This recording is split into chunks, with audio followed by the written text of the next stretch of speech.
98 ஜெயலலிதா பாரதிய ஜனதா கட்சியோடு கூட்டணி வைத்து உள்ளே வரவழைத்தாரே, அவர் குற்றவாளி இல்லையா?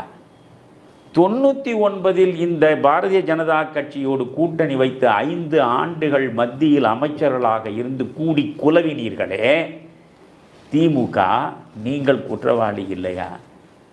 வெறுமனே திமுக அதிமுகவை எதிர்ப்பதற்காக, ஒரு மாற்று அரசியலை வளர்த்தெடுப்பதற்காக நான் வைத்த வியூகம் இது மட்டும்தான் எனக்கு எதிராக உங்களால் ஒரு விமர்சனத்தை வைப்பதற்கான சூழலை உருவாக்கி இருக்கிறது என்றால் இதில் வருத்தப்படுவதை தவிர ஒன்றுமில்லை. காரணம், எல்லா காலங்களிலும் பெருமானாருடைய பெரும்புகழை பேசிக்கொண்டே இருப்பவன் நான்.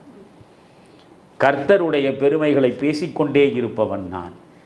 பல நேரங்களில் இஸ்லாமியர்களின் திருமறையை வாசித்து கொண்டிருப்பவன்.